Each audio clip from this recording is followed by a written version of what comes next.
тоа како честите промени на времето влијаат врз здравјето на луѓето. Подготвени сме, разговорот ќе го води нашата колешка Ивана Крцевска-Јановска со доктор Маргарита Трипуновска од Итната медицинска помош.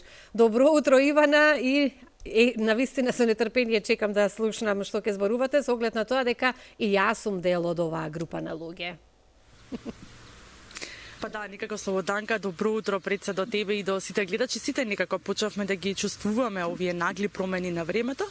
До пред 2 дена навистина имавме речиси тотално не типични температури како за овој период од годината. Имавме вистинско лето и сите некако ги тргнавме нели јакните оние подебели алишта кои што ги носиме, но ево вчера веќе имаме пат на температурите, врнежи проследени со грмежи и ветер, а на планините се најавуваат и снег, како што спомена и ти, во соседството веќе во Србија, Хрватска и во Словенија. Видовме видеа каде што има снег и на пониските места, па како влијаат овие нагли температури на врз здравјето на луѓето, особено врз хронично болните луѓе, како да се заштитиме, која е превентивата кога знаеме, кога најавуваат метеоролозите дека ќе дојде до промена на времето. Ова утро ќе дознаеме од дежурниот доктор во брза помош, доктор Маргарита Трипуновска. Ќе ви посакам добро и убаво утро. Какво беше еве деноноќието во брзата помош со оглед на тоа што имавме навистина пат на температурите и нагла промена на временската прогноза?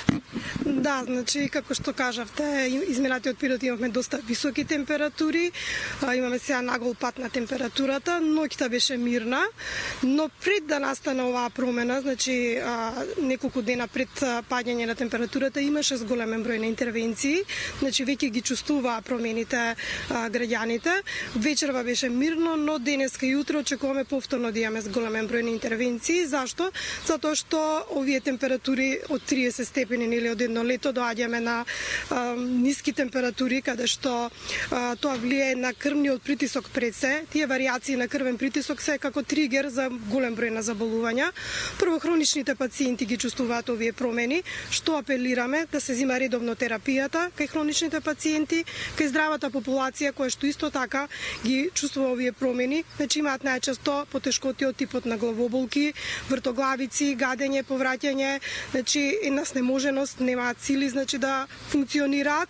Кај тие здравата популација препорачуваме овој период од годината, односно овој период кога имаме вакви температури, здрав начин на живење да практикуваат.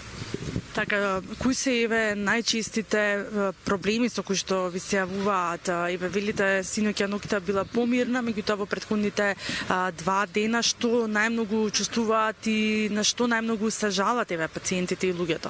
Кога имаме вакви промени на температурата, големи температурни разлики, имаме промена во самиот атмосферски притисок. Тој делува, рековме, на крвниот притисок и најчести заболувања кои што се во овој период се мозочните удари и срцевите удари. Значи тоа се очекува овој период сега да имаме зголемен број на мозочни удари и секако срцеви заболувања. На што треба еве најмногу да внимаваат луѓето? Дали можеби треба да земаат некоја превентива пред да настане ваква нагла промена на температурата и на временската прогноза? Видете, ние не можеме да делуваме на времето, нели да го направиме како ние што сакаме да биде, но можеме да делуваме на нашиот начин на живот. Значи, како што напоменав, треба здравите навики да ги практикуваме. Тоа што значи редовен сон. Значи, многу е важно овој период да имаме редовен сон, да избегнуваме стресни ситуации, иде пролета, период кога се јавуваат оние анемии, значи кога имаме организмот истоштен од еден долг зимски период, земање на суплементи. Значи овој период треба да се зема доста витамин С и сите останати суплементи кои што ќе ни помогнат да го поминеме овој преоден период во годината. Така, јас ќе ви посакам да имате мирен ден и што помалку интервенции за луѓето да останат што е можно нели повеќе здрави и да немате вие работа, тоа нели сите го посакуваме, да имаме здрави луѓе, да нема потреба да викаме хитна помош. Ви благодарам и тоа го посакувам исто, сите да бидат здрави, да немаме ние работа.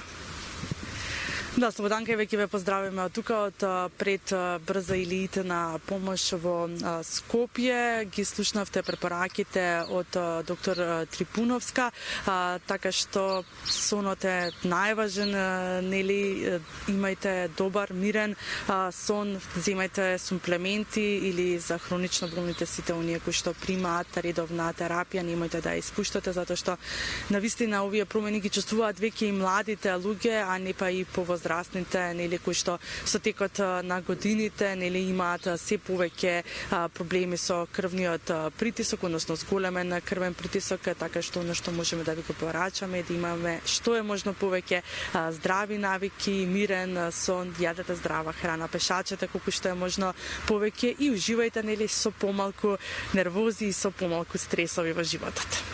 Убаво кажано на крај, со помалку нервози и стресови тие предизвикуваат многу болести.